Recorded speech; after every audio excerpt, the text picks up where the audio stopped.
Matthew suara choice moja.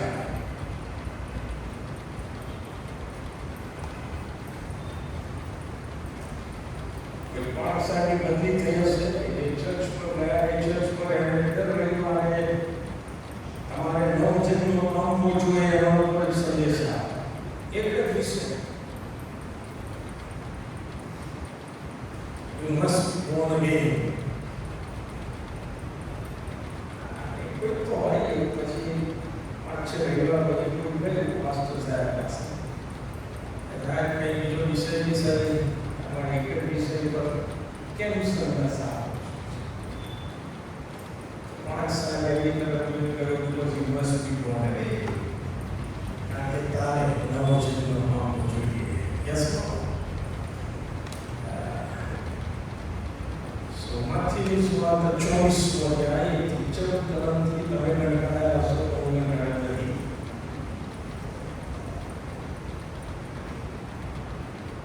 જેટલું ખોદીશું એટલું સોનું બનાવવાનું જીવનમાં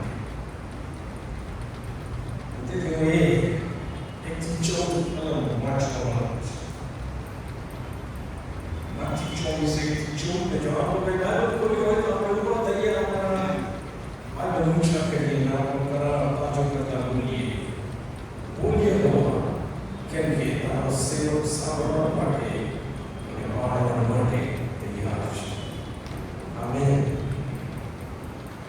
અને ઈસુ મંદિરમાંથી નીકળીને માર્ગે ચાલતા હતા ત્યારે તેમના શિષ્યો તેમને મંદિરના માર્ગ બતાવવાને તેની પાસે આવ્યા ત્યારે ઈસુએ તેઓને કહ્યું શું તમે એ બધા નથી જોતા હું તમને ખરેખર કહું છું કે પાણી નહીં થાય એવો એક પણ પથ્થર બીજા ઉપર અહીં રહેવા દેવાશે નહીં પછી જેટલું માર્ગ ઈસુ બેઠા હતા તેમાં તેમના શિષ્યોએ એકાંતમાં આવીને કહ્યું એ બધું ક્યારે થશે અને તમારા આવવાની તથા જગતના અંતની સીધી સારી છે એ અમને કહો ઈસુએ તેમને કહ્યું સાવધાન રહો તમને કોઈ ભૂલાવે નહીં કેમ કે હું તો ખ્રિસ્ત એમ કહેતા ઘણા મારા નામ આવશે અને તેઓ ઘણાને બોલાવશે અને લડાઈ તથા લડાઈની અફવા તમારા સાંભળવામાં આવશે પણ જોજો ગભરાતા ના કેમ કે બધું થવાની અગત્ય છે પણ તેથી અંત નહીં આવે કેમ કે પ્રજા પ્રજાની વિરુદ્ધ તથા રાજ્યની વિરુદ્ધ છે દુખાડો તથા મરકીઓ તથા સ્થળે સ્થળે ધરતીકંપ થશે પણ એ બધા તો દુઃખોનો આરંભ જ છે અને જો તમને વિપત્તિમાં નાખશે તમને મારી નાખશે મારા નામને લીધે સર્વ પ્રજાઓ તમારું દ્વેષ કરશે અને તે સમયે ઘણા ઠોકર ખાશે અને એકબીજાને સ્વાધીન કરાવશે અને એકબીજા પર વેર રાખશે અને જૂઠા પ્રભુત્વ કરાવશે અને ઘણાને બોલાવશે અને અન્ય બધી જવાના કાળથી ઘણા કરાવનો પ્રેમ ઠંડો થઈ જશે પરંતુ સુધી જે કોઈ તકશે તે જ આવશે અને સર્વ પ્રજાઓને સાક્ષી થવા માટે રાજ્યની આ સુવાર્તા આખા જગતમાં પ્રગટ કરાશે અને ત્યારે જ આવશે આપણે બુદ્ધિ આમેન કહેશે આમેન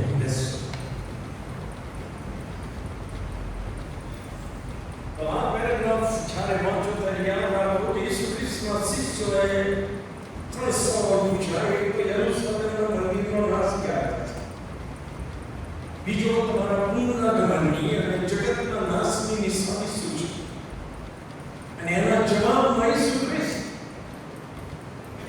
કેટલાક ચિહ્નો અને નિશાનીઓ અને જે બનવાના છે એનું લિસ્ટ આપે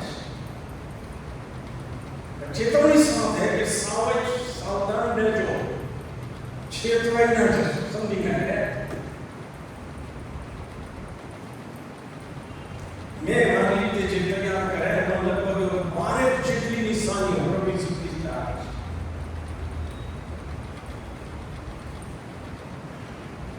છે એટલા માટે કે આપણે સાવચેત રહીએ પણ આપણે કેટલા સાવચેત છીએ આગળ તૈયાર કરતો હતો ત્યારે આપણા ઘરે આખો આવતા એક મને યાદ આવ્યો કે એક વ્યક્તિ હતી પ્રભુ પર વિશ્વાસ કરનારી અને એણે પ્રભુ સાથે પ્રાર્થના કરાવ કર્યો પ્રભુ મરણ જ્યારે આવે ત્યારે અચાનક ના આવે, પણ તમારે મને નિશાનીઓ આપતા રહેવા, એટલે જ્યારે અહીં ઉભું રહે ત્યારે હું તૈયાર હોઉં. કારણ કે જો પ્રભુનું પુનરાગમન મોડું થશે તો મરણ તો નિશ્ચિત છે, ક્યારે કોઈને ખબર નથી, એ અનિશ્ચિત છે. અને પ્રભુએ પ્રાર્થના સાંભળી કે હું તને જણાવીશ, નિશાનીઓ આપતો કહીશ. પછી એવું થયું કે સમય વીતતો ગયો કે વ્યક્તિ છે મસ્તીમાં જીવન જીવતો ગયો, સમય વીતતો ગયો અને અચાનક એક દિવસે મરણ એની આગળ આવ્યું ગયું. અને એણે પ્રભુને પ્રાર્થના કરી કે પ્રભુ આ શહેર નથી, આ તમે પક્ષપાત કર્યો, મને આપણે ડીલ થઈ ગઈ કે તમે મને કહેશો, નિશાની આપશો, તમે મને કોઈ નિશાની આપીને આવીને ઉભું રહ્યું. તો કે છે કે મેં તને નિશાનીઓ આપી, તારી ઉંમર વધતી ગઈ. અરે બોલો ના, તારા વાળનો રંગ બદલાતો ગયો. મને ખ્યાલ કર્યા અંદર તો વાત છે.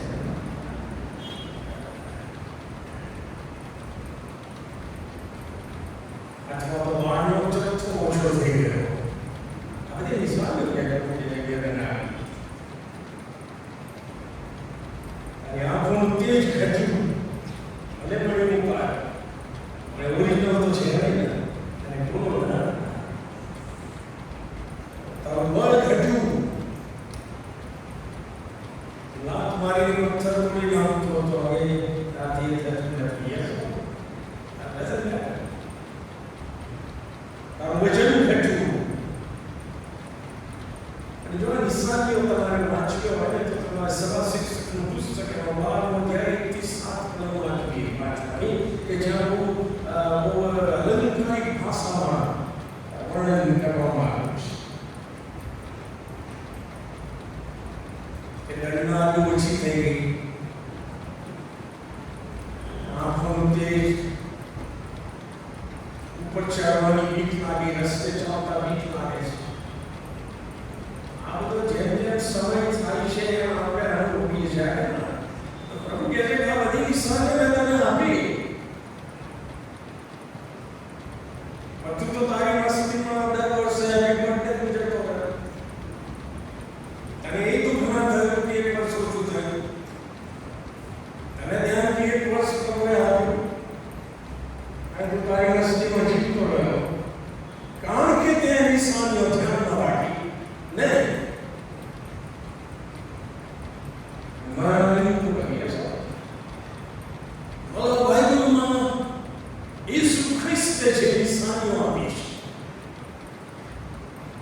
અને જુદા જુદા પુસ્તકોમાં છે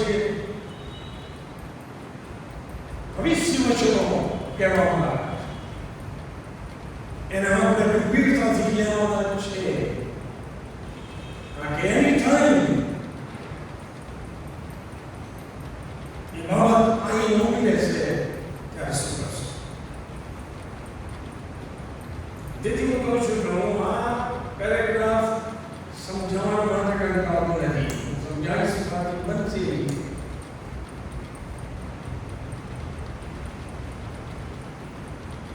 સાવચેત રહીએ.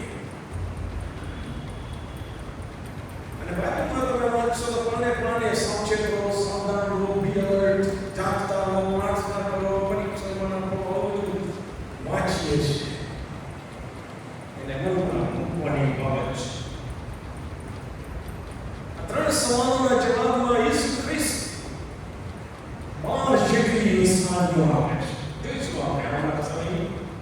આજે હું કેટલી પૂરી કરી શકીશ આજે નો. અને વચને કહ્યું હતું કે આ જે નિશાનીઓ છે, આ જે ચિહ્નો છે, આ જે બનાવોની વાત ઈસુ ખ્રિસ્તે આજથી લગભગ 2000 વર્ષ પહેલા કરી, એ બનાવો બની રહ્યા છે. એ બનાવોની ફ્રીક્વન્સી વધી રહી છે. એ બનાવોની માત્રા, તીવ્રતા એની અસર વધારે ગંભીર થતી રહી છે. તેથી આપણે એ આવાજો પ્રત્યે બેદરકાર રહી શકીએ નહીં. અત્યાર સુધી શીખ્યા એ પહેલી છે જે નિશાની પ્રભુ ઈસુ ખ્રિસ્તે આપી એ 4th અને 5મી કલમમાં મને જે તેઓને કહ્યું કે સાવધાન રહો કે તમને કોઈ ભૂલાવે નહીં, કેમ કે હું તો ખ્રિસ્ત એમ કહેતા ઘણા મારે નામ આવશે અને તેઓ ઘણાને બોલાવશે. છેતરામણીનો સમય.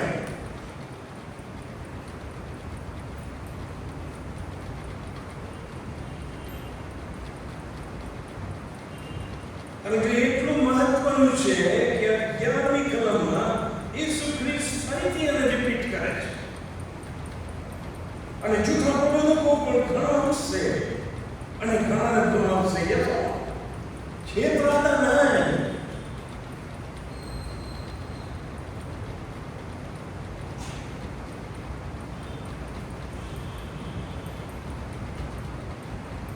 અને આ જે જૂઠા પ્રબોધકો અને જૂઠા ઉપદેશકો અને જૂઠા પ્રેરિતો અને જૂઠા શિક્ષકો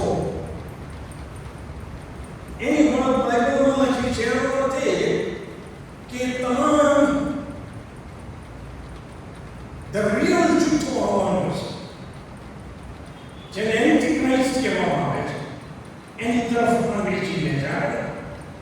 અને બાઇબલમાં સ્પષ્ટ લખ્યું છે કે આ બધા તો એજન્ટો છે કે જે પેલાના હાથમાં રમી રહ્યા છે. એમને ખબર નથી કે કે છે કર્યા. પણ એ આવશે એન્ટીક્રાઇસ્ટ. જેનો દાનિયેલના પુસ્તકનો ઉલ્લેખ છે, પર્ટિક્યુલર પુસ્તકમાં એનો ઉલ્લેખ છે. જણાવીશ કે તમને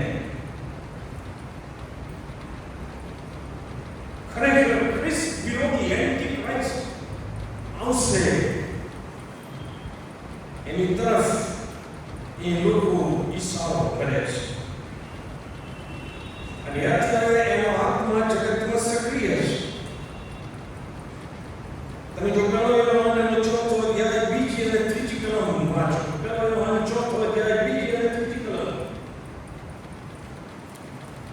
ત્યાં લખ્યું છે ઈસુ ખ્રિસ્ત મનુષ્ય દેહમાં આવ્યા છે, એવું જે દરેક આત્મા કબૂલ કરે છે તે ઈશ્વર પાસેથી છે.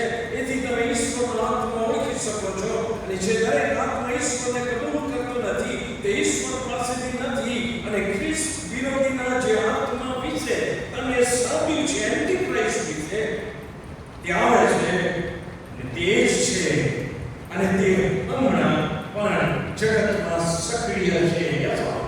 હજી આવ્યો નથી પણ એ આવશે. એ પહેલા એ સક્રિય છે. સ્પષ્ટ કે છે. એન્ટીક્રાઇસ્ટની વાત બીજો થેસલોનિકીનો 2 અધ્યાય અને 7થી 12 કલમમાં બહુ માર્મિક રીતે લખવામાં આવી છે અને એને સમજવું જરૂરી છે. બીજો થેસલોનિકી 2 અધ્યાય એની 7થી 12 કલમ. ત્યાં લખ્યું છે કેમ કે અધર્મની ગુપ્ત અસર ચાલુ થઈ ચૂકી છે. અધર્મની the mystery of lawlessness કોઈ નિયમ છે નહીં, એની અસર ચાલુ થઈ ગઈ છે. પણ જે હાલ અટકાવનાર છે, જે એન્ટીક્રાઇસ્ટ આવવાનો છે, એની અસર ચાલુ થઈ ગઈ છે. પણ એને કોઈ અટકાવી રહ્યું છે એની વાત કરે છે. પણ જે હાલ અટકાવનાર છે તેને વચમાંથી દૂર કરવામાં નહીં આવે ત્યાં સુધી તેને અટકાવવામાં આવશે. આ એન્ટીક્રાઇસ્ટ એ આવવાનો છે. એ ક્યારે આવશે એની ઝાંખી અહીંયા છે કે એને આવતા જે અટકાવી રહ્યું છે એને જ્યારે દૂર કરવામાં આવશે પછી એ આવશે.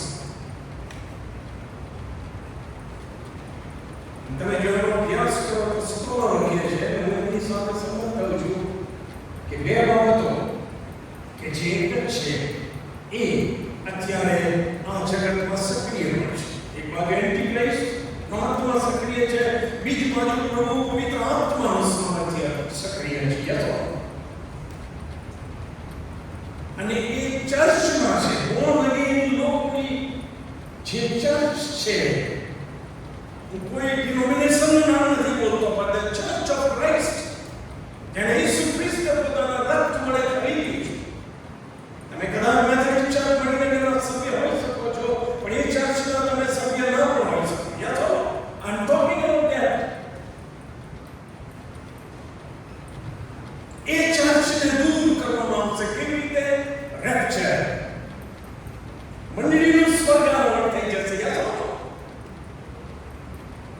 જે અટકાવનાર છે એ દૂર કરવામાં આવશે, અને પછી એન્ટી ક્રાઇસ્ટ આવશે. એમ એ કહે છે બીજો થેસલોનિકીના બીજા અધ્યાય. અને જે એન્ટી ક્રાઇસ્ટ આવશે એની દોરી પણ હાથમાં હશે, શૈતાનના હાથમાં. તે લખ્યું છે શૈતાનના કે આગળ ત્યાર પછી તે અધર્મી એટલે લોલેસ વન, એન્ટી ક્રાઇસ્ટ પ્રગટ થશે, એનો નાશ થશે. પ્રભુ ઈસુ માત્ર ફૂટથી તેનો સંહાર કરશે. આપણે જોઈશું આગળ. અને તેના પોતાના આગમનના પ્રભાવથી તેનો નાશ કરશે. ઈસુ ખ્રિસ્ત એન્ટી ક્રાઇસ્ટનો નાશ કરશે, વાસ્તવિકતા. પણ એ આવશે તો ખરો. અને કોના હાથમાં પ્યાદું છે? શૈતાનના કરાવ્યા પ્રમાણે, સર્વ પ્રકારના ધ્યાનથી સાંભળજો, શૈતાનના કરાવ્યા પ્રમાણે સર્વ પ્રકારના ખોટા પરાક્રમો, ચિહ્નો તથા ચમત્કારો સાથે એમ છોડે પોતાના તારણાર્થે પ્રેમથી સત્યનો નિગ્રહ કર્યો નહીં.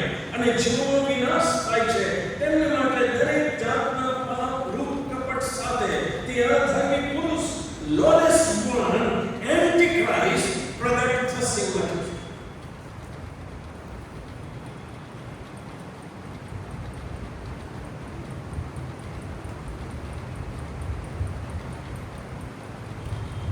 માંથી 24 અને 24માં ઈસુ ખ્રિસ્તે કીધું છે, એન્ટી ક્રાઇસ્ટને ધ્યાનમાં રાખીને એન્ટી ક્રાઇસ્ટ તરફ આગળ જતી.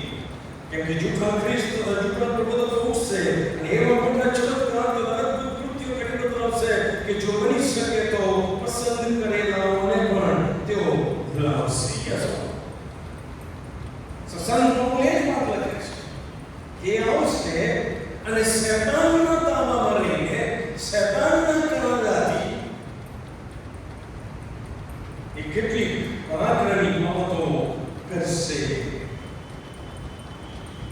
ત્યાર પછી જે ગંભીર વાક્ય લખ્યું છે, જેઓએ સત્ય પર વિશ્વાસ કર્યો નહીં, જેઓએ સુવાર્તા સાંભળી, જેઓ જન્મથી ખ્રિસ્તી હતા, જેઓ જન્મથી મોટા થયા ત્યાં સુધી ખ્રિસ્તી બાબતોથી માહિતગાર હતા, બાઇબલથી માહિતગાર હતા. યસ ઓર નો?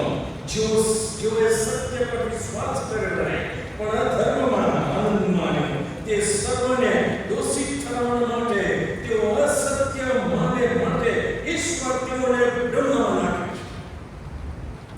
જ્યારે એન્ટી ક્રાઇસ્ટ આવશે ત્યારે જેઓએ સત્ય જાણ્યું છે એમને પણ ભ્રમણમાં ઈશ્વર નાખશે. કારણ કે ઈશ્વરનો એક સ્વભાવ છે કે એ બળજબરી કરતા નથી. યસ ઓર નો? બોલો ના. આ મીટિંગમાં ના જવું હોય તો ઈશ્વર એક કાનપટ્ટી પકડી લઈ આવે છે. બોલો ના. એ કરી શકે છે પણ નથી કરતા.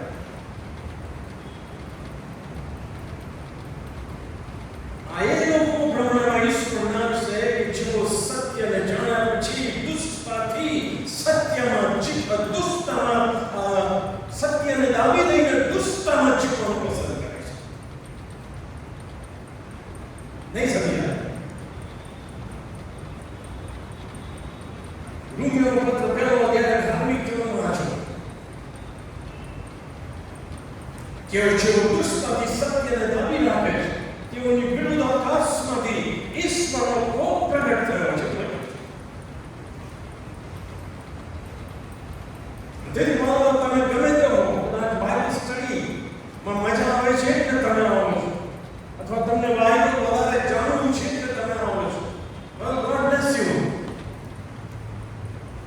પણ એ બધું જ કર્યા પછી પણ જો તમે દુષ્ટતામાં જીવો છો, સત્યનો સ્વીકાર કરતા નથી, ઈસુ ખ્રિસ્ત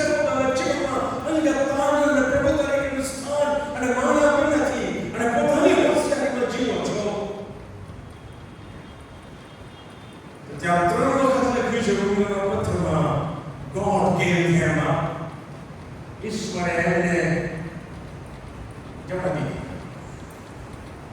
એવું નથી ઈશ્વરને પ્રેમ નથી, હવે નથી જ માનતો તો તેને શું કરે?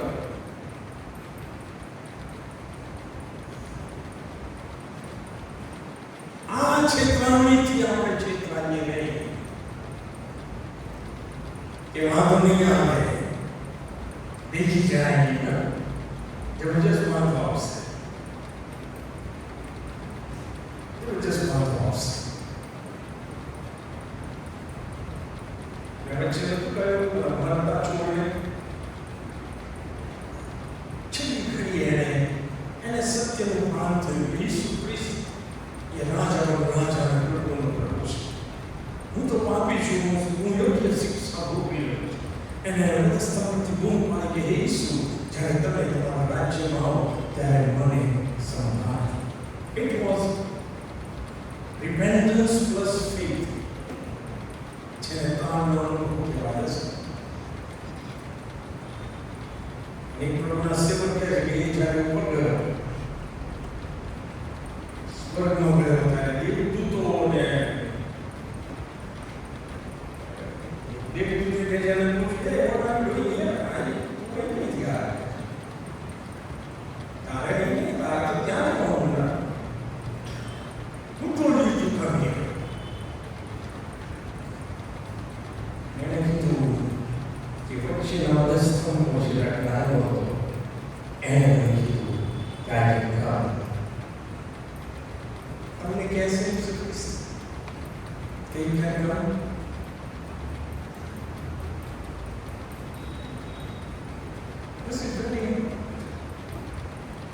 કેટલા સંદેશા સાંભળ્યા, કેટલી પ્રસંગની મીટિંગો અટેન્ડ કરી, કેટલી બાઇબલ સ્ટડી અટેન્ડ કરી, ઇટ કાઉન્ટ્સ નથી, ઝીરો.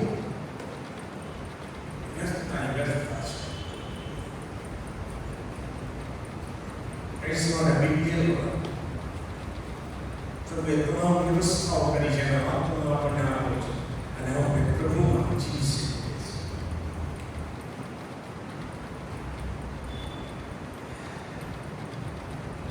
પણ આવશે પ્રેક્ટિકલનો પુસ્તક અને 13મો અધ્યાય જો અમારી સાથે એન્ટી ક્રાઇસ્ટની સેજ ઝાંખી તમને કરાવો.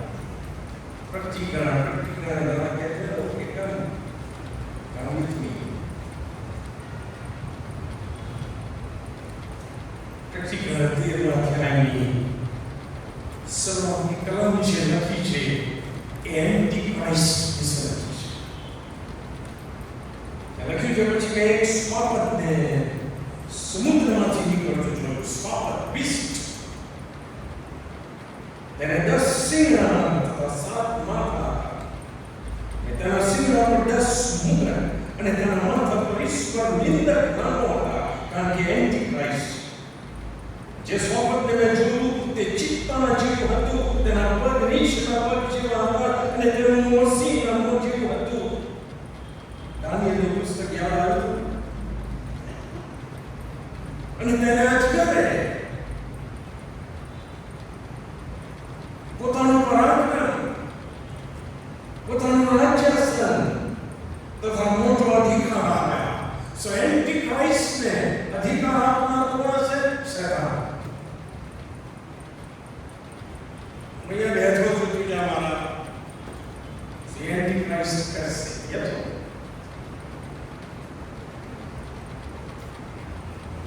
પછી એન્ટી ક્રાઇસ્ટને મદદ કરનાર એક બીજો એજન્ટ આવશે એની સાથે જ.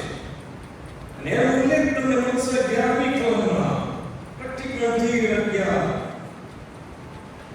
એન્ટી ક્રાઇસ્ટ કે સમુદ્રમાંથી નીકળેલો પ્રાણી અને એને મદદ કરનાર એને જૂઠો પ્રબોધક, ફોલ્સ પ્રોફેટ કહે છે પ્રતિક્રમની ભાષામાં. એ પૃથ્વી પરથી આવશે. અને શું લખ્યું છે તે 11મી કલમ 13મો અધ્યાય.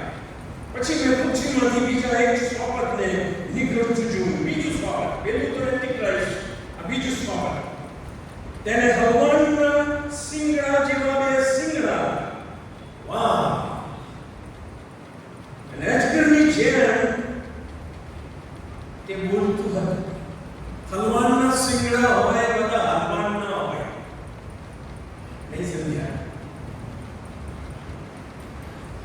હલવાના શીંગડા એ ફરતા હોય ને એમના હલવાન ના હોય. એ બોલે ને ત્યારે તમને ખબર પડે કે અજગર બોલે છે કે સ્વીકૃતિ મળી અને અજગર એની સલાહ યસ એ મોટું લાંબુ ઓલ્ડ ધેર અને એ શું કરશે? એ એન્ટી ક્રાઇસ્ટ હેલ્પ કરશે. એને હલવાના જેવા શીંગડા બે શીંગડા અને અજગરની જેમ તે બોલતો હતો. તો ત્યારે તો આપણે સાવચેત થઈને ખબર પડે ને કે કોણ છે આ છેતરવાનું નહીં. પહેલા સ્વભાવનો સર્વાધિકાર એટલે એન્ટી ક્રાઇસ્ટનો અધિકાર તેની સમજ તે ચલાવે છે. એટલે એનો મેઇન માણસ છે અને જે પહેલા સ્વભાવનો પ્રાણઘાતક ઘા ગુજારો હતો તેની આરાધના પૃથ્વી પાસે તથા તે પર એનાની પાસે તે કરાવે છે અને તે મોટા ચમત્કારો કરે છે. એટલે સુધી કે માટે માણસોની નજર આગળ આકાશમાંથી પૃથ્વી પર અગ્નિ પણ વરસાવે છે. 15મી કલમ અને એને એવું સામર્થ્ય આપવામાં આવ્યું કે તે સ્વાપતની મૂર્તિમાં પ્રાણ મૂકે જેથી સ્વાપતની મૂર્તિ બોલે અને જેટલા માણસો સ્વાપતની મૂર્તિની આરાધના ન કરે તેટલા તે મારી ન ખાય. વાહ!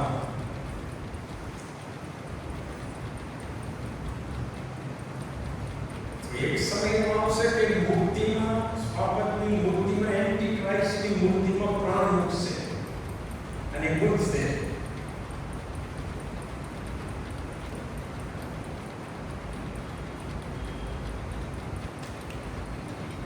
થોડા વર્ષો પહેલા આવ્યું હતું ને કે ગણપતિની મૂર્તિની મળેલા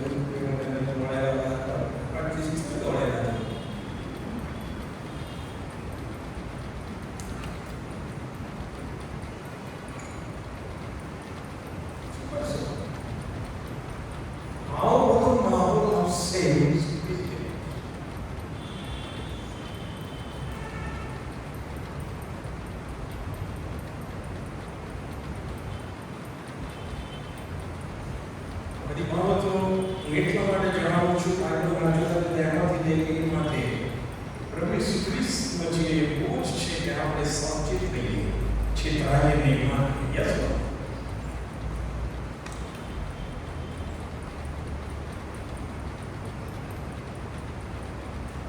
ઓકે. બીજી જે નિશાની છે એ 6મી કલમમાં તમને મળશે માંથી 24 અને 6.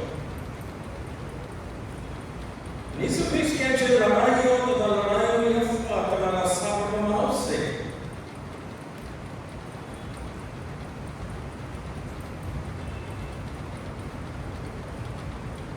હવે જોઈએ સંદર્ભમાં આપણે જોઈએ ઈસુ ખ્રિસ્ત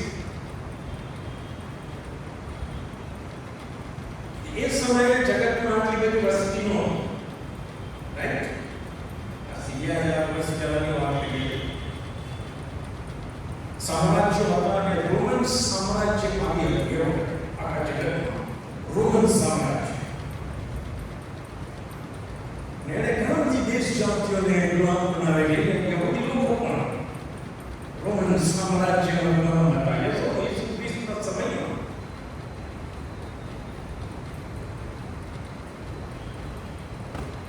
નેબુકદનેસર રાજા પછી આ યહૂદીઓ વિખરાઈ ગયા દુનિયાભરમાં અને તેથી આ ગુલામીની માનસિકતામાં આ લોકો એટલા બધા ઘડાયેલા અને ખ્રિસ્તની રાહ જોતા કે રોમનોને ઉંદર પાડીને ઈસુ ખ્રિસ્ત પોતાનું રાજ્ય સ્થાપશે.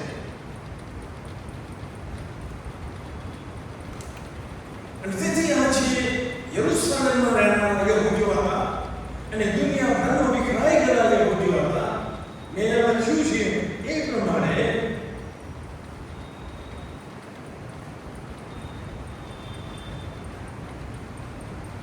આ યહૂદીઓને રોમનો અને રોમન સામ્રાજ્ય સામે એક પ્રકારની અસામાન્ય હિંસક માનસિકતા એમના કે તું મેળ ખાઈને તો તમને ખ્યાલ છે બળવાની આ ગેમ વર્ષ હતી.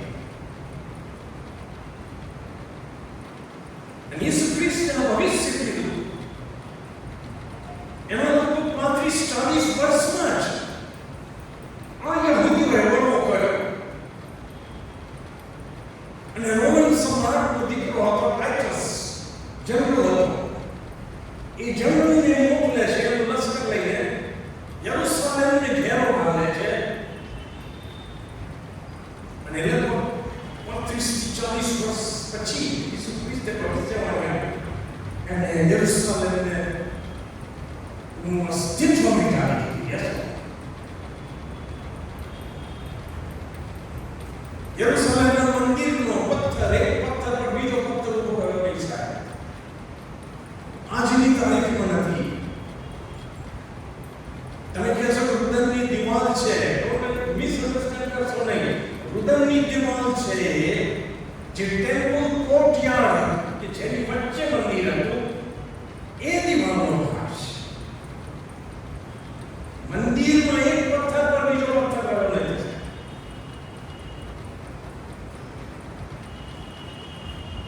So ઈસુ ખ્રિસ્ત જાણે કે આ લોકોને લાવથી ચેતવે છે.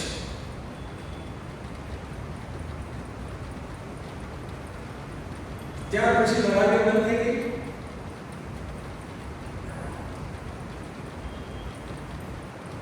કારણ કે ઈસુ ખ્રિસ્તે છઠ્ઠી કલમમાં આગળ શું કીધું? અને લડાઈઓની અફવા તમારા સાંભળવામાં આવશે, પણ જો ગભરાતા ના, કેમ કે એ બધું થવાની અગત્ય છે. પણ તેટલેથી અંત નહીં આવે. તેટલેથી અંત નહીં આવે. તેથી મારો લડાઈ અને લડાઈઓની અફવાઓ ત્યારથી એ પહેલાથી ચાલુ આવી છે. એની માત્રા વધી ગઈ છે. યસો કે ફુવારી જેવા થઈ રહી છે. અને આપણે કેટલાક યુદ્ધના સાક્ષીઓ પણ છીએ. ઈરાનનું યુદ્ધ, અફઘાનિસ્તાનનું યુદ્ધ, યુક્રેનમાં યુદ્ધ ચાલી રહ્યું છે. ઈરાનનું યુદ્ધ હજી ઠંડુ પડ્યું નથી. અને જગતમાં દુનિયાભરમાં નાના નાના યુદ્ધો ચાલુ છે.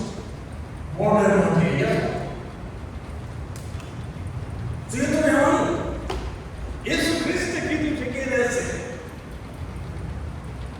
તેથી અંત નહીં આવે. વધારે મોટી લડાઈ તરફ ઈસુ ખ્રિસ્ત આંગળી ચીરી રહ્યા છે. અને એ લડાઈ છે છેલ્લી લડાઈ, જેને આ વિરુદ્ધ લડાઈ કહેવામાં આવે છે. યસ, કે જે એન્ટી ક્રાઇસ્ટ સાથે લડવામાં આવશે. અને ઈસુ ખ્રિસ્ત લડશે ને. સંત પૌલ શું કીધું? મારીને લડશે. બધી વાસ્તવિકતાઓ છે સાહેબ. ગભરાઈએ નહીં.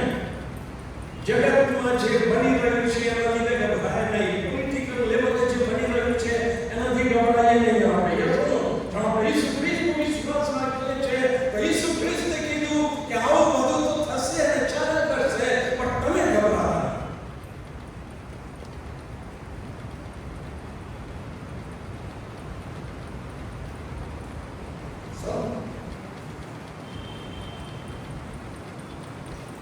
સરકાર આવશે, શું થશે? તમારા કરતા મારા કરતા એટલો વધારે ચિંતા છે. તેથી હું જે કહેવા માંગુ છું કે આ જગતનો ઇતિહાસ એક ખાસ મંજિલ તરફ આગળ પ્રભુ પોતે નીકળી રહ્યા છે. અને આપણે પ્રભુને વિશ્વાસ કરવાનો છે.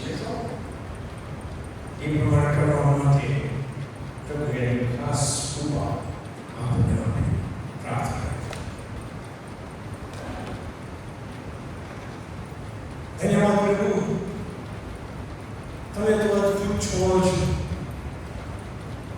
તમારા આપેલા વચનો પણ અદ્ભુત છે. તમે સત્ય છો, તમારા વચનો પણ સત્ય છે. તેથી તમારા આપેલા વચનો કદી વ્યર્થ જવાના નથી. અંત સમયના માટે અમારે કેવા સાવચેત રહેવાનું છે. તમામ પ્રકારની હોશિયારી